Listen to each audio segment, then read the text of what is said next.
All right. So this morning we're going to walk through DocuSign templates and some best practices. As I'm going through the training, please unmute yourself, ask any questions you have, interrupt me. You can also ask in the chat. I have everyone else on mute, so just make sure you hit unmute to start talking. So right now I'm in Command. I'm just going to open up a new tab and go straight to DocuSign because we really don't have anything to do in Command this morning. So I'm going to go to rooms.docusign.com. And I have already logged in. So, but you would just log in here. There are two different ways that you can make templates. There's the old way that would require us to go to the e-signature side of DocuSign, and then that template would show up in the envelope as templates.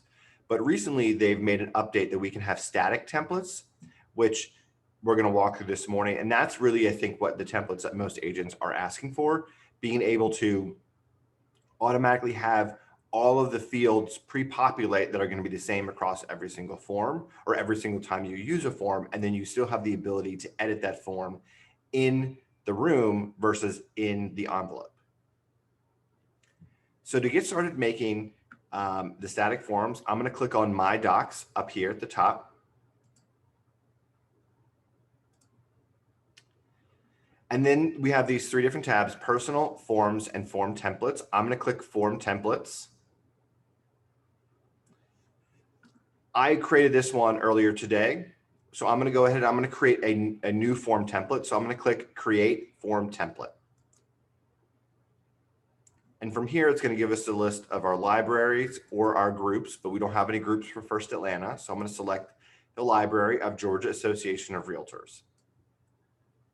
And then from here, you can look up any of the GAR forms that you're going to use. I think the most commonly templated forms will probably be your purchase or your listing agreement and buyer brokerage agreement. I've already made a buyer brokerage agreement, so I'm just going to pull up the listing agreement, which is F101, exclusive seller listing agreement. And you can select multiple forms if you want. I'm just going to select the one for now. I'm going to select Use. We'll give this a second to load.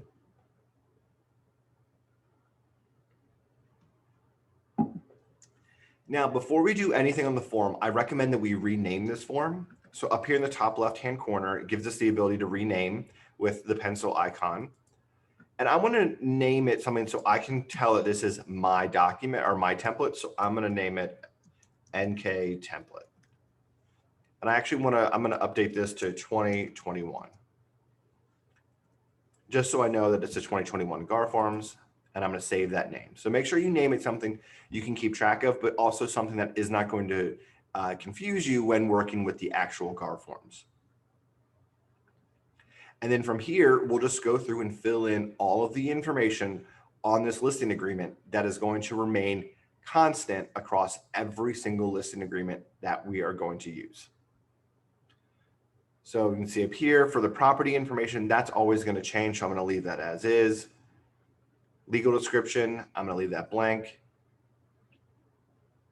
Again, list price and listing period, those are always going to change. But here for marketing, that's going to stay the same all the time. So I can go ahead and I can type in first multiple listing service, Georgia multiple listing service, and Keller Williams multiple. Actually, no, it's just KW listing service. So those are going to be the same on every single time that I create a listing agreement. Marketing commencement date, that is going to be unique depending on the specific listing. This field down here for which I have the right to use this copywritten form, I can just go ahead and fill in my name there. I'm just going to scroll down. If you are consistent on your commission every single time, you can put that commission in here. I do want to point out that if you put information in this static form and you use that template or that form, when you fill it out, you still have the ability to edit those fields when you're in the document later on, when you're actually in the room. So I'm going to say I always negotiate 6% for my listings, and I always agree to pay 3% to my co-op agent. Separate commission on a lease, no protected period. I always negotiate 90 days for my protected period. Agency types not offered by our broker, that would be sub agency and dual agency, and that's going to be the same every single time. And seller does not consent to broker acting in dual agency capacity. No special circumstances. Negotiation, the seller does authorize the broker to assist in negotiations. Scrolling down. Keep scrolling.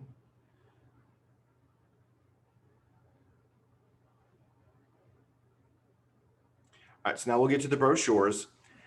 If there are specific brochures you are going to send every single time, then you can go ahead and check off these boxes. So ABCs of agency, maybe the mold one, and protect yourself when selling real property.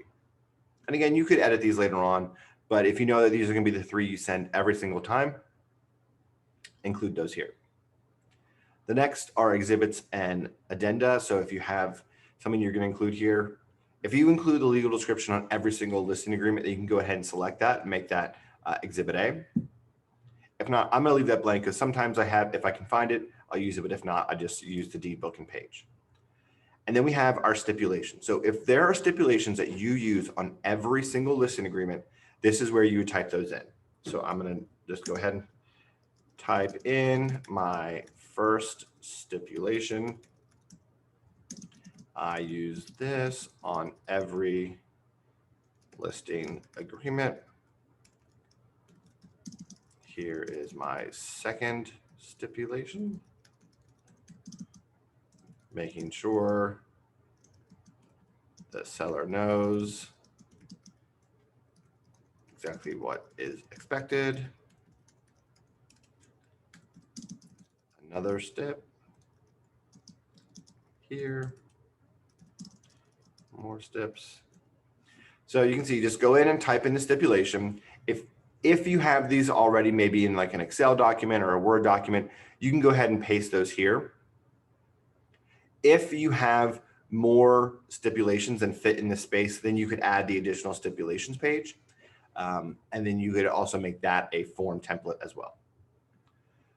So I've written in my stipulations, so we are good to go. I'm going to scroll down. Now, the seller information is going to change every single time based on my clients, but the broker information is going to remain consistent. So I can go ahead and fill in all of this information. So Keller Williams, First Atlanta, office code KWFA01, license H333.13, broker phone number, and just fill all of this in.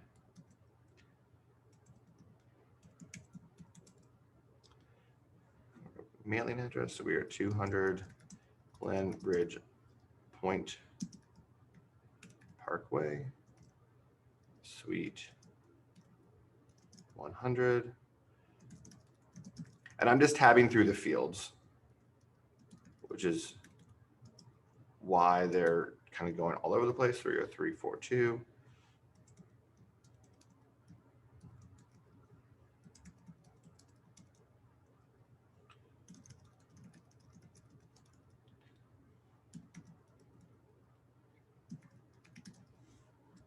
So now I have filled out this information, and this is going to remain the same every single time I fill out a listing agreement. So I've got to the bottom of the form.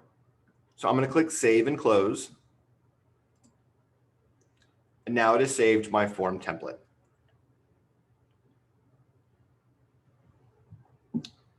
So the way to access this form template is I'm going to go into a room. So I'm going to go back to a room that I created previously. So I'm just going to use this one from Ignite that I made.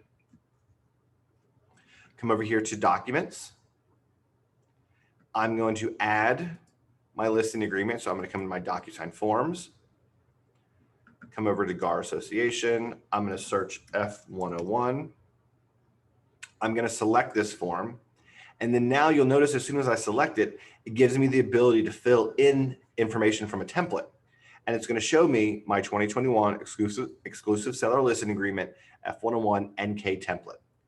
So the benefit of doing this here is I can have all of those templated fields automatically added as DocuSign is adding this form to my room. So I could select here. I also have the ability to just add in the blank GAR form if I wanted to. I would recommend 9 times out of 10, you're going to want to go ahead and select that template. But I do want to show you, if you select none, how you can still add that template. So I'm going to click Add Selected. Now it's added my exclusive seller listing agreement. I'm going to open it up really quickly because I want to show you that it's still blank.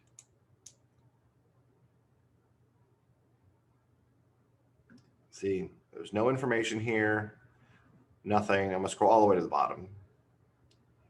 Nothing's there. So if I want to fill in using that form template, I can right mouse click on the form, apply from template, and then select my 2021 seller listing agreement NK template, click apply. Give that a moment. Now we can come over here, open my listing agreement.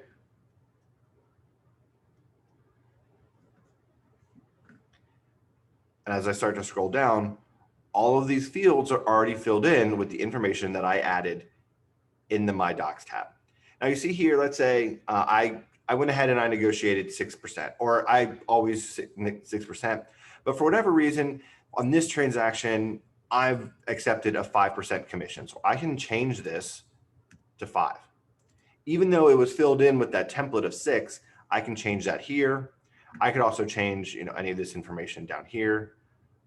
Looks like buyer agency somehow got selected. So I need to uncheck that because we only want dual agency and sub agency. And again, I can go all the way down here, just double check anything. We'll get to the stipulations. Here are those 4 stipulations that I wrote. Let's say for this particular transaction, this second stipulation doesn't make sense. So I can just go through here and I can delete it. Now I just have these 3 stipulations. So I can just, update the numbers. So even though it's filled in with the template, I still have the ability to edit. So I know I keep repeating that, but I just want to make sure that as you start to use these templates, that once you create a template, it is not written in stone, that you still have the ability to edit and adjust accordingly. And then scrolling down, here's all my broker information. And these fields here are usually the area that cause people the most frustration when using DocuSign, since most of them did not pre-populate. Now, by using the template, you don't have to worry about filling in the same information every single time. Now that I've updated my document, I can click Save and Close.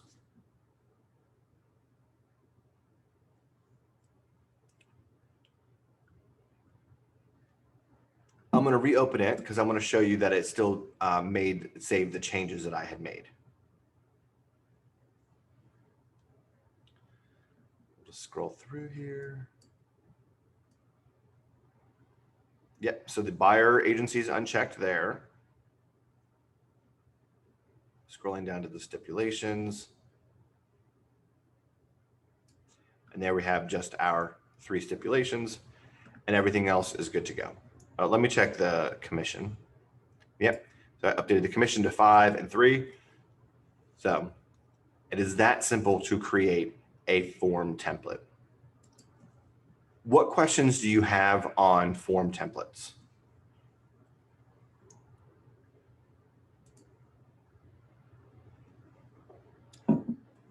No questions? I don't have any at the minute. What was that? No, I'll just let you know I didn't have any at the moment. Okay, perfect. Nick, did I somehow zone out? Did you say how to bring in the buyer information for that, or the listing information? So for the actual listing, so let's say for this transaction, I want to use a template, but I want it to auto-populate with the listing information. I would still go to details. So let me just edit the details here. Let's do MLS ID. Let me just address 1234 Main Street, Atlanta, Fulton, Georgia. Let's pull that up. 30342. This is single family. This is built in 2010. All right, so I can click save here. So now when I add that information, actually I could come over here too. Let me click edit. I'll add seller name. I'll do John Smith. And then email johnsmith@gmail.com. Click save. So I've updated the details tab, which is what I'd recommend every single time you go into DocuSign and you create a new room. Always update the details tab first, because all of this information will pre-populate all of those documents. So I come back to documents. I'll open up the seller listing agreement.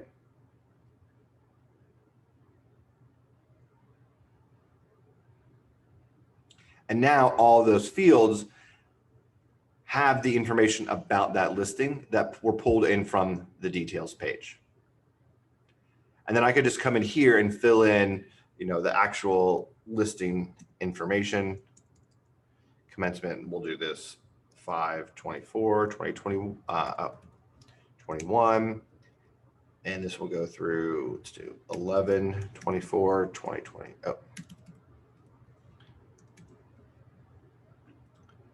Marketing commencement date will be, let's do 6/1/2021, no more than 5 days. So that's how simple it is to update these forms. Does that answer your question, Lena? Okay, perfect. So I'm going to click save and close. So again, static forms are really easy. Now, if Lena, for your team, I don't know how each individual agent would probably have to go in and create their own static forms. However, you do have the ability to create templates in the e-signature side, and you have the ability to email those templates to each person. So we can walk through that this morning as well. So to do that, to create the templates that you can share with people, we're going to need to switch over to the e-signature side. So to do that, I'm going to click on my image, my profile picture, or your initials up in the top right-hand corner, and click switch to e-signature.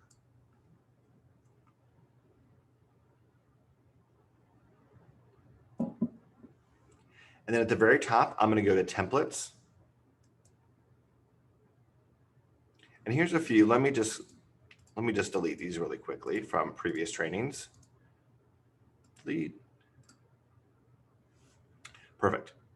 So what I want to do now is I'm going to come to new up here and click create template. Now, one thing that you do need to have is the a PDF version of the blank GAR form, or whatever form you want to use to create a template, saved on your computer.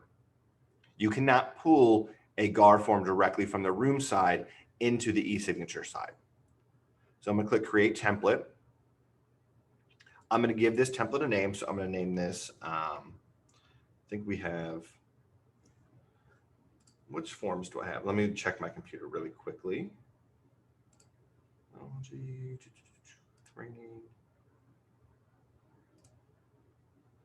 Blank GAR forms. Okay. We'll do the buyer brokerage for this one. So we'll do 2021 buyer brokerage NK template 5/24/21. And then you could give this a description if you wanted to. And now I'll upload. So I'll click upload here, and I'm going to pull in from my computer. Let's do blank GAR forms, buyer brokerage agreement, click open. So now it uploads the document here. It's going to be the same process as creating an envelope and going through and editing a document in the envelope. The next, we need to set the roles that we're going to add to this document. But since we don't know who specifically we're going to add, we can just go ahead and name these roles Seller 1, Seller 2, and Listing Agent. So that way it mirrors the same naming convention of recipients from the pre-mapped GAR forms. So I'm going to type in Seller 1, and you'll notice I spelled out 1 please spell it out because that's how DocuSign has it. If you just put the number 1, then it's going to be considered a totally different role versus seller 1. So I'll leave everything else blank. I'll click add recipient. Then I'm going to do seller 2. And then I'll do add recipient, and then I'll do listing agent. And I could go ahead and put my name in here if I wanted to, just because I'm always going to be the listing agent in my room. But if it were for a team, you may just want to leave this role as listing agent. So in that way, they can assign who that listing agent will be when they actually create the envelope. Scroll down, custom email message for each recipient if you wanted to. You don't need to do anything. And then email subject, you don't need to update this because when you go to create an envelope and send this document, it will actually, you can update your message there. So I'm going to click next. And you'll notice that this looks exactly like the envelope editor. Up in the top left-hand corner, we have all the different roles, seller 1, seller 2, and myself. So we can add all the text fields that are necessary. Now, one thing that's going to be different about this template versus the static template that we just created is that this is a blank PDF. So I am now responsible to add every single signature field and information field, text field, checkbox that will be needed. So this is going to take a lot more work on the front end, but I do have the ability to share this with other team members and other people in the office. So to add text boxes, I would recommend selecting yourself or whoever the agent's going to be. And then you have to come here to text box. Then you have to add and format. Now, Nick, did DocuSign change the way it used to do, where if you only selected that person, that was the only fields they could see? So like if it went to seller 1 and we did this under you, the seller wouldn't be able to see it at all. So has that little glitch been fixed? So what you'd want to do here is you could select uncheck required. I would say don't check read only because you still want to be able to edit it. Okay. Actually, you could try that. We'll try read only. Let's see what that does for this one. Okay. But yes, otherwise you are correct in that if it is a required field assigned to a specific participant, it would not show up until that participant signed.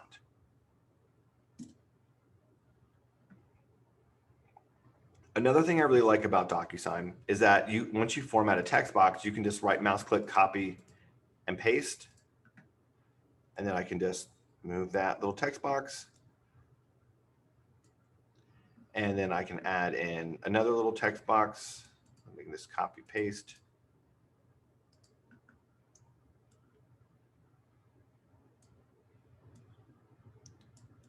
So not difficult by any means, but it does take time. So I'm gonna have to go through and I'd have to add, copy this, paste, add in my date here.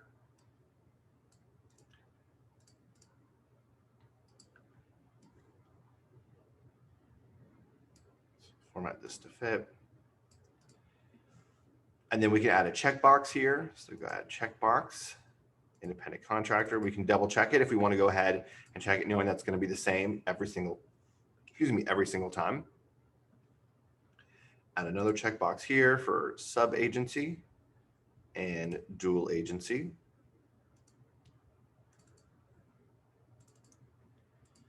And then I can add a text box here. And I can go ahead and I can type in 6 because that's what I always negotiate for my, or that's what I always negotiate 3%. But I still have the ability to edit this and change it when I'm in the envelope later on. So let me add another checkbox.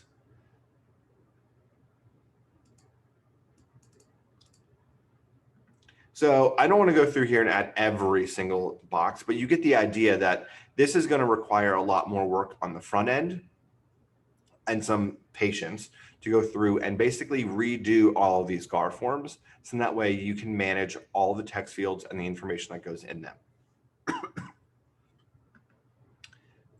So I'm going to scroll down. I'm going to add my little name field here.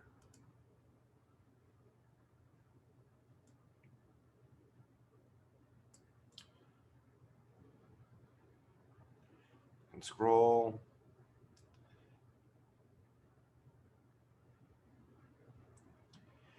Now, if you wanted to, you could go ahead and you could add checkboxes here. If you don't know which checkboxes or which items you're going to check, depending on the transaction, what you can do is you can add multiple checkboxes. So I can just click on that checkbox, and then I can click the plus sign, and it's going to automatically add another checkbox. And what it's going to do is it's going to create that these checkboxes are part of a group. So only at least one of them needs to be checked off. And then I can just move all of them into position.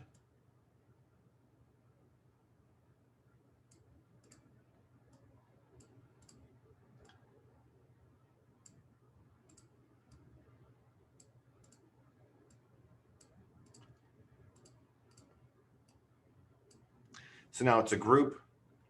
So now at least one of these checkboxes will need to be required, but I can check as many as I need to. Special stipulations, I'm going to have to add a text box here. And just type in your stipulations, right? All of them, more steps, even more, lots more steps. And again, you could leave this as a required field or you could uncheck required. One thing I'd recommend, as I was thinking about Lena's question of if a field is required to me as the agent, it wouldn't show up to my clients until after I signed it. In that event, you may want to make yourself the first signer. So that way you can go through and sign everything and then make them the second signer. And then all of those fields should show up for your client. Scrolling down, I can come up here and I can add signature boxes for my seller one. So I can add signature, add that here. We can add the name field here, date signed. I like to move it over here because the date signed actually ends up being really long and I don't want it to cover up information for the second signer. Or so, yeah, second buyer. Oh, I'm so silly. I forgot we were doing the buyer brokerage agreement and I labeled the roles as seller one and seller two. These should be buyer one and buyer two. My apologies.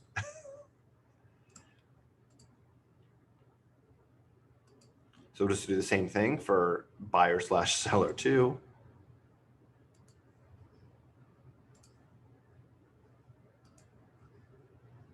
And then we'll come down here to listing agent, add in my signature, my name, date signed, and then I can add a text box.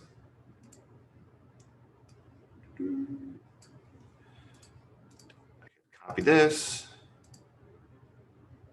paste it, so that way I can just go ahead and add it to all these other fields.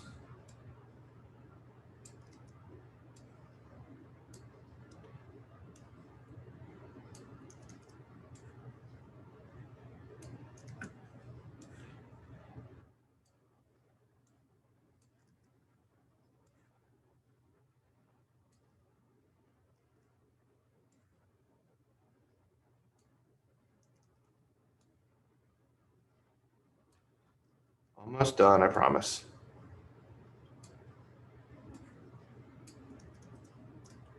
All right. So now we've added all these text fields. Now you can just leave them as is, as text fields, and then you'd be required to fill them in. But you can also fill them in now. So I'm going to Keller Williams, First Atlanta. That's going to automatically add my name, my phone number. I can add in this information.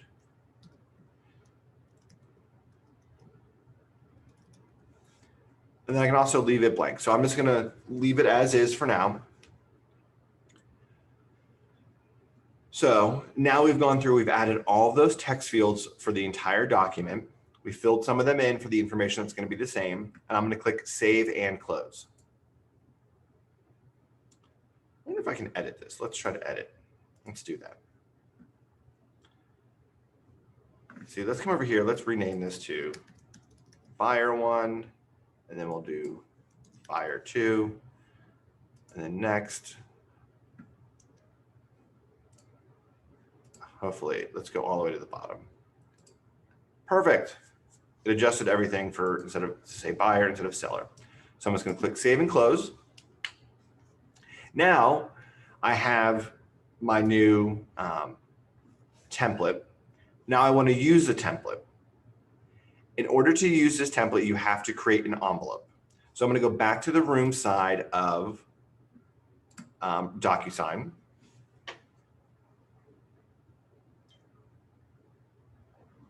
I'm going to come over here to my Ignite room that I created last week. I traditionally had come to the Documents tab, and this is where you'd add those GAR forms, but these are for those pre-mapped GAR forms that are loaded for us, not templates. We are unable to add templates as the e-signature templates that we just created in the documents. So I'm going to go to Envelopes. I'm going to create a new envelope. I'm going to name this Training 524. And I'll come down here to add documents, and I'll click Use a Template. Then I'm going to select My Templates, and it's going to show me my 2021 brokerage agreement buyer brokerage NIC template 524. I will select it and click Add Selected.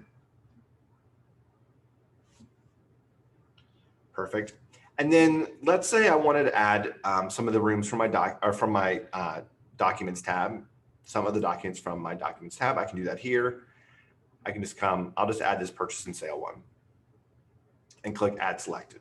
And the reason I want to show you adding other forms is because this next step where we add recipients, by us having selected Buyer 1 and Buyer 2 as the recipient names, I can come here to pre-tagged roles, and then I can select Buyer 1, and I can select John Smith. Buyer 2, I don't have anyone in there, so we'll just leave that blank. Ah, man, I forgot to rename myself listing agent. So I'll just do listing agent and then buyer agent. Whatever. So here, what you may want to do is, I'll leave myself as first, Nicholas Core second, and I'm going to make John Smith third. And that's just going to make sure that when I send this document, everything will have been filled in and viewable for John when he signs. And then I can add my message.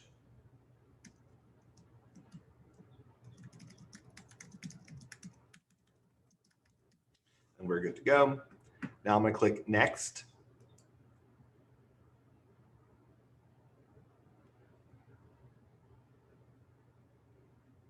And now I have the ability to come in here and I can edit all of these fields.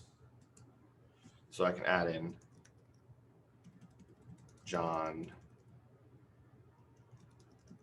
Smith,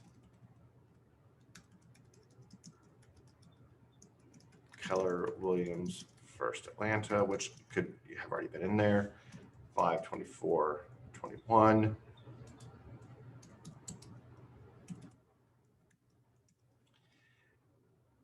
Let's just do 6/24/21. You can see here I already have those checkboxes already checked, but I could also come here and update any of those text fields if I wanted to. I didn't add any of those fields here just for time. So I'm going to scroll down to the bottom.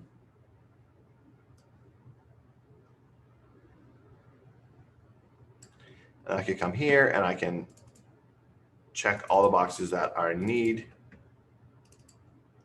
I can type in my stipulations.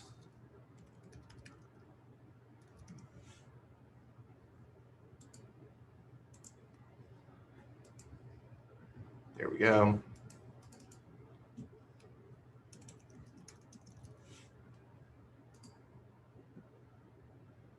Here we have our John Smith, purple. And then here's all of my information that I could have gone ahead and filled in, or I have the ability to edit here. And then next thing I would do is I would send this. So I can send it to myself since I'm the first signer.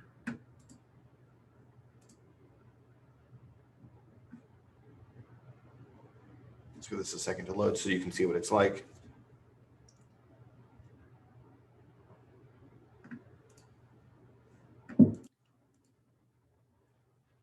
See, it's just going to jump me to fill in all these fields. So there we go. Finish. All right. How do I get out of here now? Exit. Finish later. Here we go. Any questions on creating that template and how to send out or how to use that template and send it out? All right. Now, let's say you want to share this template with someone else. So whether it's with other agents on the team or someone that you're friends with, you can download that template and share it. So what I'm going to do is I'm going to go back to the e-signature side of DocuSign. Give this a second to load. And then we're going to go to templates again. Now we have my template here, and I have the ability to come over here to the far right where it says use. I click on down or click on the drop down arrow and select download. It is going to download a little zip file. I'm going to open up that zip file. And it creates a .json file. I don't know. Can you see my screen here? Well, it's all right. So now what you could do is you could come over here. Let me just add Gmail. So what you could do is you could come and attach this .json file to an email. So here we are. Here's my template. And this is our buyer brokerage agreement template. And I could send this. I'll send it to myself.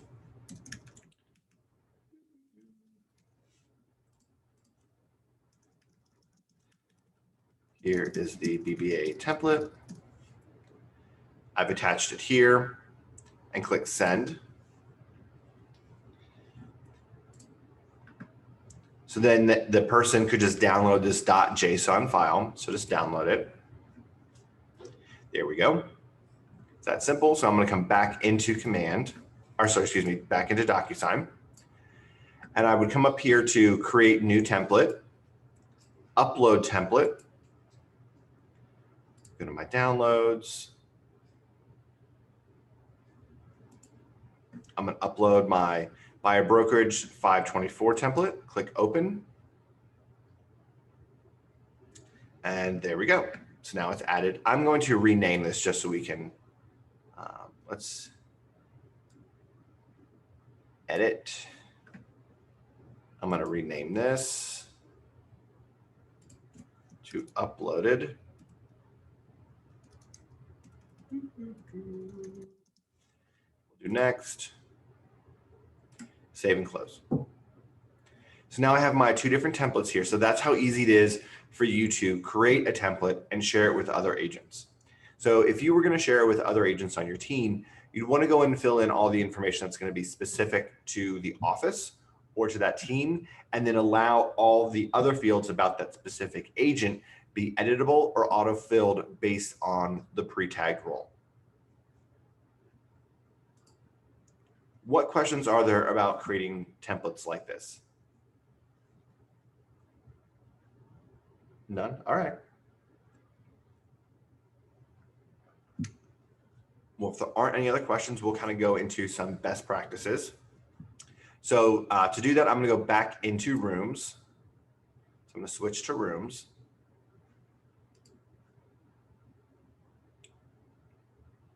All right. And let's come over here. We'll come into this room where hopefully there's some more documents. So this is another training room that I created. So I'm going to go to my documents tab. Now, one thing or one question I get from a lot of agents is, oh, well, once I'm ready to send this document for signature, I should just send it to the co-op agent in DocuSign. And I always recommend never send a document to a co-op agent through DocuSign.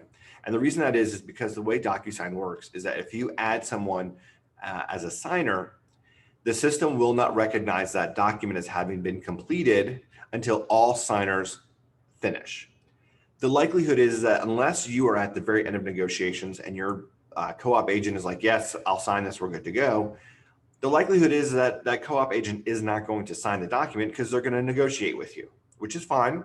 But then the system, DocuSign, will never show a signed document, even though that you and your clients actually have already signed it.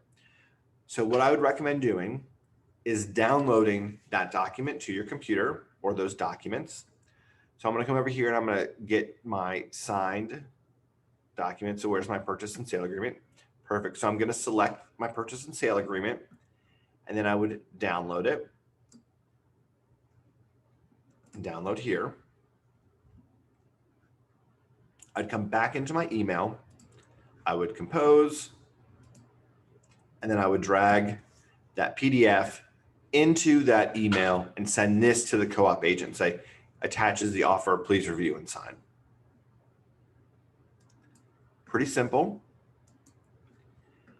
If you want to combine documents, you can select all the documents that you want to combine, but they do need to be the PDF documents.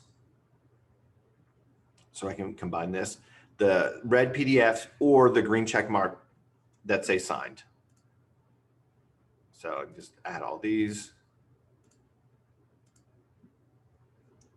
I can come up here, click on combine. I can move these documents into whichever order I wanted. So I can just click on the name and drag it into the desired position.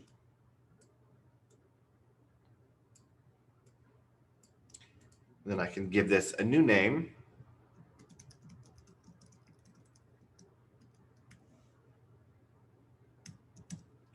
There we go.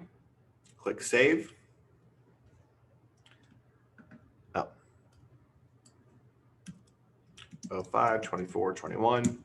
Click save.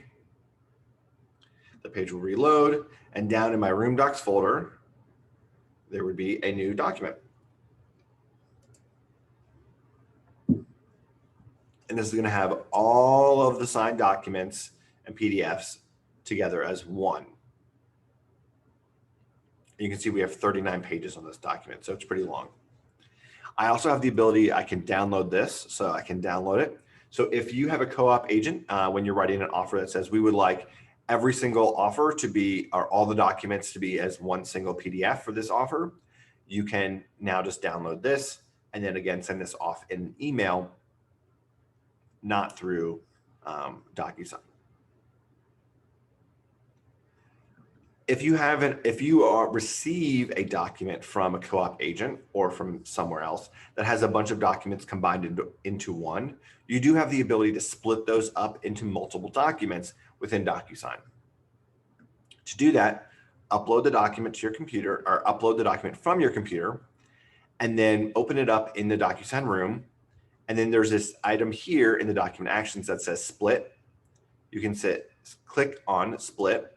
And now it'll give us the ability to create individual documents from each one, or from this giant document. And the reason this is important is because when you upload documents into Command, each document needs to be separated. When Lynn and Alita review documents, they only want to look at that specific document in that specific field. So you can't just have one 30-page document for everything. So here I can give this a name. So I'll name this purchase and sale, and then I can roll my mouse over the pages and click them for all the pages that I want. I can double check and make sure I'm selecting all the right pages. And now we have purchase and sale, pages 1 through 10. Now, if I want to add another document, click add document. And then I can scroll over here, what is this? This is our listing agreement.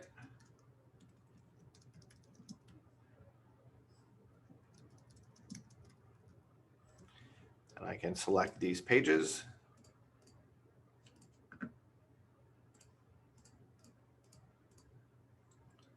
All right, what is this one here? This is our community association disclosure. So this is our community association disclosure.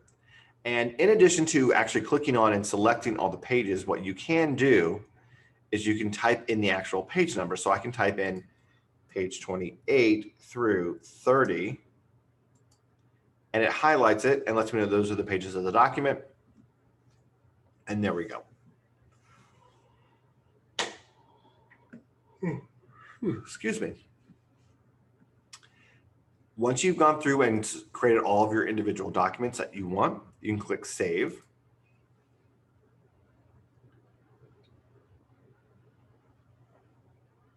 Scroll down to your Room Docs folder, and here you have your 3 new documents that you have just created.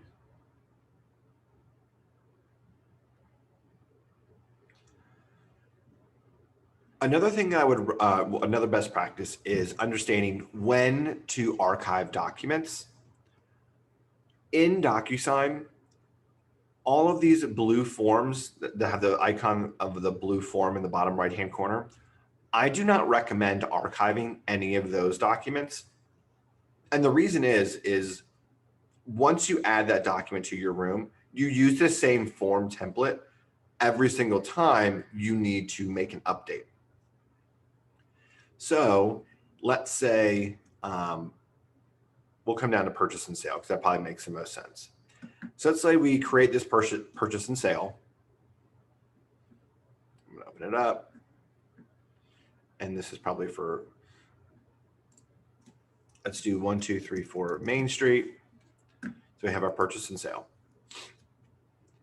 And we submit this offer and we don't win. So we have to go on and write another offer. Well, if I were to archive this and then click archive now, my purchase and sale for that property, for that offer is gone. So when I come up here to add DocuSign forms, select, and I'll look up F101. Oh, sorry, 201. The purchase and sale agreement, I'll click on it and click add selected. Oh, well, this is new. Because traditionally it won't let you add it again, but let's see. See, it just unarchived that document. So it still has all of the same information that was already pre-filled in. So don't archive it. Let these forms still be here and remain in your room. Once you kind of get pretty far into your transaction, what you may want to do is click and create actions and create a new folder. And then you can name this GAR Forms. And then you could actually move all of the blue forms. I can move them into the folder in current room and then GAR Forms. So these are all my editable GAR forms at the top. And these are all my signed ones with the green check box. And then here are all of my signed documents. If you ever want to see an archive document, up here right at the top of the gray space, there is a drop down that says active documents. You can click down to archive documents. You can see this one shows as archived, but when we re-added it, it just added the same form with all the same information. And then we can also look at all documents. So it'll show our archived and our active documents. I would also recommend to the left of that, there's a drop down to sort the order of the documents. You can have it by name, the oldest or newest, and by owner. I would personally recommend added the newest. So that way, as you're adding documents into your room, you'll know that every single document that is the first on the far left of the room docs folder will be that most recently added document.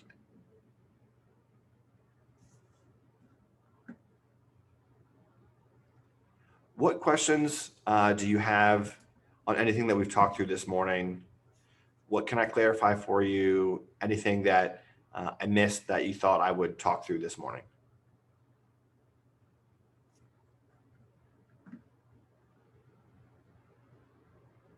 All right. Well, if there aren't any questions, I'll let you guys go. My other training coming up is going to be some additional information on DocuSign, how to use it with multiple offers, because that can get kind of confusing. So let me know what questions come up. As always, please don't hesitate to reach out to me. Always here to answer your questions. Feel free to give me a call or a text, and have a great rest of your day. Thank you. Thank you. Thanks, Nick.